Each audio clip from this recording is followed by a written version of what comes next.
Hello.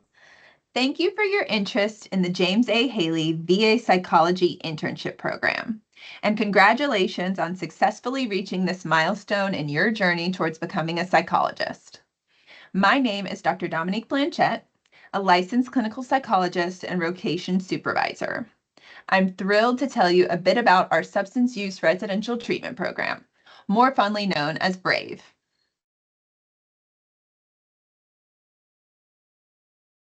Building Resilience and Achieving Veterans Empowerment, or BRAVE, is a new program to the Tampa VA, opening in the summer of 2024.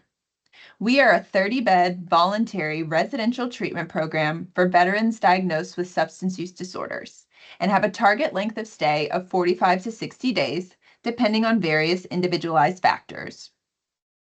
Our program is situated at a level of care less restrictive than an inpatient unit, like the Acute Recovery Center or the ARC, but more structured than SUDs outpatient treatment, where veterans attend programming and then return to their individual homes. At any given time, it may be determined that a veteran requires or may benefit from a more or less restrictive level of care. And a part of our continued work is making sure these transitions are facilitated safely and appropriately as needed. The pillars of our program extend past the veterans to us as staff, and our hope is to model integrity, accountability, compassion, and flexibility to help facilitate veterans the best chance at success they can have. In order to do this, we utilize the expertise of a variety of disciplines that collaborate in daily treatment team meetings, discussing cases and complex considerations. Our team consists of psychology and other mental health disciplines like LPMHCs and social workers, along with psychiatry, internal medicine, nursing, occupational health, vocational rehabilitation, chaplaincy services, and recreational therapy. Across disciplines, evidence and measurement-based care is used throughout admission to track veteran progress and inform treatment planning. The core of our mental health programming is anchored in CBT SUD and DBT principles. With that in mind, we hold space for dialectics in all that we do. It even says so on the new challenge coin in this photo. How this translates to programming in a major way is that we incorporate harm reduction principles in a sober living environment. So what does that mean? Well, it means that we recognize abstinence as the goal, with our veterans aiming to maintain sobriety throughout the entirety of their admission and beyond. And we hold space for the possibility that should veterans return to use of substances while in the program, it's important to have collaborative discussion around harm reduction. So just because I use doesn't mean I have to keep using. We attempt to facilitate options in which they return to abstinence while remaining in the program, with considerations for the safety of themselves, other residents, the staff, and the facility. We stress that a lapse does not have to be a relapse. One snowball does not have to mean an avalanche. And thus we circle back to how core values of integrity, accountability, compassion, and flexibility anchor what we do here in BRAVE. So, whom do we serve here? In order to be eligible for treatment in the BRAVE program, veterans must have a substance use diagnosis and not meet criteria for acute inpatient, medical, or mental health care. They must require a level of care higher than outpatient treatment. Further, veterans must not be acutely at risk to harm themselves or others and be capable of completing activities of daily living and self-preservation. In order to assess this, veterans are assessed by SUDS outpatient or inpatient providers, and then following receipt of consult, our program coordinator or program manager completes an additional screening before veterans are provided an admission date. Veterans can also complete same-day walk-in evaluations through SUDS outpatient in order to begin the process of being screened for admission. So what can you expect should you decide you want to experience what BRAVE is all about? As you might imagine, substance use does not exist within a vacuum. Our veterans present with complex histories, including co-occurring mental health and medical diagnoses.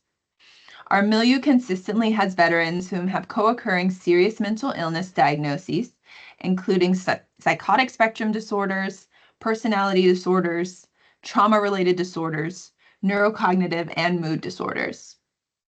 Many also live with chronic pain or have other psychosocial stressors, such as being unhoused, navigating legal issues, or managing employment concerns. As such, you will have the unique opportunity to see the DSM really come alive and gain experience providing evidence-based care across a diverse population. Our program is majority male at this time. However, we have space for 8 female veterans at any given time. Veterans present across age, cultures, education, and socioeconomic backgrounds. We also are able to provide care to veterans nationwide through the centralized screening process, often getting referrals from other VAs. Given the complexity of the milieu we have, you will interact with services not just within our interdisciplinary team as mentioned, but across the hospital via serving as veterans individual coordinator. As our veterans live on site, there is unique flexibility in scheduling in order to meet both veteran needs and that lovely internship hourly requirement. You will have a small individual caseload for whom you will serve as individual therapist and case manager. From admission through discharge, you will be their point person of sorts, helping them transition through 3 phases of treatment. Fielding not just mental health needs, but also helping to coordinate and support them in identifying ancillary service follow-ups, managing behavioral issues and crises as needed, and signing off on things like pass requests. There is something truly rewarding about seeing veterans come in during that first week of admission, often at the lowest point in their lives, and discharging a month or 2 later with a new confidence and lease on life. Also unique about our program is the opportunity for program development. We're always considering new ways to serve our veterans in innovative ways. Often this comes in the form of groups, as group therapy is the heart of the BRAVE program. Veterans are participating in between 4 and 5 groups a day, beginning from 9 a.m. until 2:30 or 3 p.m. As an intern, you will be empowered to step right into programming in a developmental way based on your comfort level and experience, with opportunities to facilitate groups based on your interests. Current group therapy opportunities include, of course, CBT SUD and DBT, but also Seeking Strength, Mindfulness Reset, Healthy Relationships, Anger Management, Relapse Preparation, Money Management, Healthy Habits, Nutrition for Recovery, Occupational Health for Recovery, Music Therapy, Smart Recovery, Soul Injury, and Interpersonal Process Group. We welcome all ideas to the table, and if there are experiences with groups you would like to have, attempts to build this into programming if possible can be prioritized. There are also unique opportunities to interface with our veterans outside the unit, offering a wonderful way to humanize both the veterans to us and us as staff to the veterans. We offer a variety of activities that the veterans participate in intermittently throughout the month, and each week they can expect at least 1 to 2 structured off-campus outings, one of which is usually the local community recreational center, where there's a full gym, basketball and pickleball courts, a pool, and lots of outdoor trail space. Other activities are rotated throughout the week, including bowling, shuffleboard, yoga, and the Tampa Museum of Art. Equine therapy is offered at Quantum Leap, and opportunities for agriculture are offered at the Sustainable Living Project. As you will see on the next slide, on site we have a small garden where veterans can help with horticulture efforts, and my personal favorite is our staff versus veterans in pickleball or basketball games. You should know that we do not show mercy here in Brave. We play for bragging rights. Our applications group is also quite unique in that we practice skills learned across the aforementioned groups via role plays and games. We may do healthy debating, Jeopardy, or scavenger hunts in order to build teamwork on the milieu and help internalize skills in a fun way. Also, throughout the year, there are bigger events that veterans can participate in and show off their skills, including an annual art show, and new this upcoming holiday season is our first annual talent showcase. So, what type of trainees would be a good fit for Brave? Our environment is dynamic and fast paced. So, interns who are interested in having flexibility in managing their day to day tasks and are open to making adjustments on the fly to accommodate a bustling milieu would thrive. Also, individuals who want to build a broad skill set related to intervention, case conceptualization, consultation, as well as bolster their confidence in treatment of substance use disorders and other severe pathology should consider our rotation. Interns who welcome a challenge and practice of both personal and professional boundaries with an open heart and an open mind as they navigate a tough patient population are also those who would be a good fit for Brave. So you may be thinking, wow, this sounds great, but I still have some reservations. This is common when it comes to residential settings, as most trainees do not come with this experience, leading to many misconceptions and possibly stereotypes about who we serve and what the environment is like. Similar to inpatient settings, you often have to do the thing to know if it's a good fit. However, we polled our current staff, providers who've worked with us in Brave and maybe in other clinics now, and other trainees who have never worked in residential settings to get an idea of some of the myths that you've may have heard about or be curious about in order to debunk some of those for you. First is all I treat is SUDs. My hope is that this has been debunked by the information you heard previously, as we treat a wide range of co-occurring disorders. In fact, almost all of our veterans have a co-occurring mental health diagnosis upon admission, and though many may be familiar with the system and received treatment in other programs before, many have also never interfaced with mental health, and this may be their first residential or treatment experience generally. Another myth is that if a veteran uses substances while in the program, they are automatically kicked out and discharged. As previously mentioned, we operate with dialectics in mind. And thus, if it comes to our attention that a veteran has used substances, we collaborate as a team and with the veteran to determine whether they can remain safely in the program and whether their return to use has or would endanger the safety of the other veterans in the program, the staff, or the facility. Oftentimes, veterans who return to use will be placed on a success plan with identified agreements that they adhere to for several weeks in order to support them in making sure that a lapse is not a relapse. So, for example, they may have more frequent urine drug screens or breathalyzers, or maybe they don't go on passes. The next two myths are somewhat related. So, the notion that residential treatment is like jail or a forensic lockdown setting, or that it's a scary and unsafe place to work, is common but inaccurate.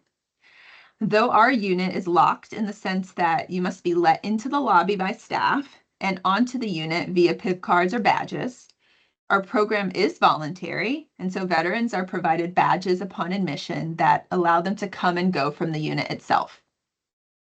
They have private rooms and doors that remain unlocked unless special circumstances are requested by the veteran.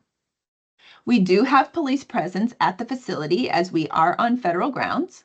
However, these officers outside of daily rounding are available upon request or if we are in need of assistance and not on the unit 24/7. If you are not interested in SUDS or residential as a career path, the idea that you could not benefit from gaining experience working within this setting or with this population is another big myth. And as I hope you've heard from the various unique training opportunities outlined earlier in this video, the learning opportunities, both personally and professionally, are truly one of a kind. Related to the myth that individuals struggling with substance use are mean, all I can say is that our unit is a representation of the greater world we live in. The majority of people you encountered at their core are good, and that is no different for our veterans. These individuals are folks who have done some really, really hard things and are doing hard things still by seeking help in treatment. Typically, if we as staff are genuine and kind, they mirror that tenfold. Next myth is another that comes up frequently. The percentage of individuals who actively use while in our program is low, but relapse can happen, and part of our job as clinicians is destigmatizing this portion of the process and helping guide veterans back to their recovery goals. Often something so rewarding is hearing veterans share that though they had a slip, it wasn't a slide, and they were able to use the skills learned in the program to make this happen rather than lose hope about remaining sober. The myth of total abstinence being the only way to approach substance use treatment is also pretty common, but debunked previously in our mention of our approach in the program, which is harm reduction principles in a sober living environment. And finally, though there are many recovery models, many of our veterans have come into treatment having been in programming that emphasized a 12-step approach before. So that's what we see with Alcoholics and Narcotics Anonymous, or AA and NA. While this definitely is one approach, it is not the only approach, and veterans often participate in other recovery meetings while in the program, such as Smart Recovery or Celebrate Recovery.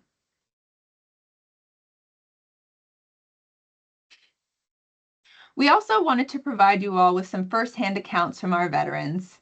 So we asked them to provide thoughts on what an intern coming into this environment may need to know if they've never worked with substance use or if they've never worked in a residential treatment setting before.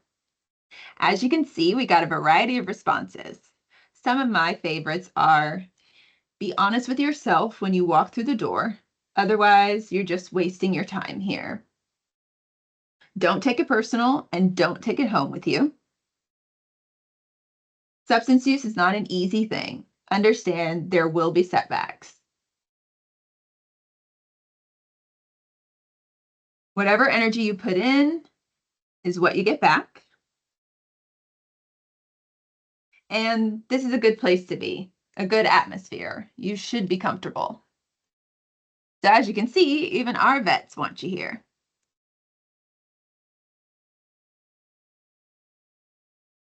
In closing, I want to just express gratitude to you for taking the time to listen to this presentation about our Brave rotation.